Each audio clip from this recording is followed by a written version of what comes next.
আসসালামু আলাইকুম। আজকে আমরা ওয়্যার স্ট্রিপারের ব্যবহার সম্পর্কে জানবো। ওয়্যার স্ট্রিপার কিভাবে কাজ করে, ওয়্যার স্ট্রিপার কি সেই সম্পর্কে আমরা জানবো। আজকে আমরা দুই ক্যাটাগরির ওয়্যার স্ট্রিপার নিয়ে হাজির হয়েছে আপনাদের সামনে। তো প্রথমে বলি ওয়্যার স্ট্রিপার মানে কি। ওয়্যার মানে কেবল, স্ট্রিপ মানে হচ্ছে আলাদা করা। ওয়্যার স্ট্রিপারের বাংলা অর্থ হচ্ছে কেবল থেকে ইনসুলেশন আলাদা করা। এটাই হচ্ছে ওয়্যার স্ট্রিপার। তো এখন আমরা অনেকেই ভাবতে পারি যে ওয়্যার স্ট্রিপার আবার ব্যবহার কি। আসলে বন্ধুরা, যখন আমরা লাইভ লাইনে কাজ করব ইলেকট্রিসিটির, তখন লাইভ লাইনে কাজ করার ফলে অনেক সময় বিদ্যুৎ শক লাগার সম্ভাবনা থাকে। সেই বিদ্যুৎ শক লাগার সম্ভাবনা থেকে বাঁচার জন্য আমাদেরকে ওয়্যার স্ট্রিপের ব্যবহার জানতে হবে। যেমন এই আমি একটা কেবল নিয়েছি, এই কেবলটা থেকে কিভাবে নিরাপদে ইনসুলেশন এই যে কন্ডাক্টর থেকে আলাদা করব সেটা আমরা আজকে জানবো। এই প্রথমে আমি এটা কাটলাম, কাটার পরে এখন আমরা করবো কি। এখন এখানে দেখেন বেশ কিছু ঘাট আছে, ক্যামেরা যদি ভালো করে বুঝতে পারেন।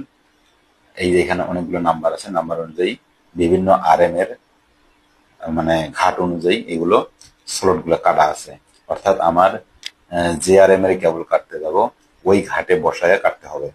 এটা দিয়ে এটার এটা দিয়ে কাটলে আমাদের কেবলের খেই যেন কেটে না যায় সেদিকে খেয়াল রাখতে হবে। অর্থাৎ ওয়্যার স্ট্রিপারের আমার একটা সাবধানতা আছে, সেটা হচ্ছে ইনসুলেশন ছড়াবো বাট এটার খেই কাটবে না। যদি খেই কেটে যায় তাহলে তো ওই কেবলটার কোনো ইয়া থাকবে না, স্ট্রং বা শক্তিশালী অতটা থাকবে না। একটা খেই কেটে গেলে যদি এখানে 3টা বা 7টা খেই থাকে, যদি একটা খেই কেটে যায় তাহলে 6টা বা 2টা হবে। যেটা 3টা খেই বিশিষ্ট সেটা হয়তো বা 2টা হবে, যেটা 7টা খেই বিশিষ্ট 6টা হবে। অর্থাৎ আলটিমেটলি কেবল একটু দুর্বল হয়ে যাবে। তো আমরা প্রথমে দেখি আগে আমরা কিভাবে ওয়্যার স্ট্রিপ ব্যবহার করি।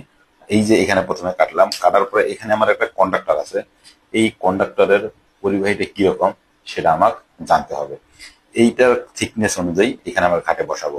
তো আমরা প্রথমে একটা বসাই নিলাম, বসায় নেওয়ার পরে সুন্দর করে টান দেবো, বের হয়ে যাবে।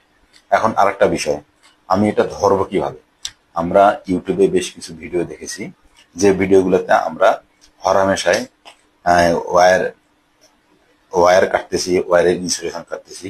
এগুলো কোন প্রসেসে কাটতেছি এগুলো আসলে আমরা ওইভাবে দেখি না, কারণ ওইভাবে দেখারও সুযোগ হয় না, বা আমরা অনেক ইউটিউবার আমরা ওইভাবে ওইটা মানে স্পেসিফিক ভাবে দেখাতে পারি না।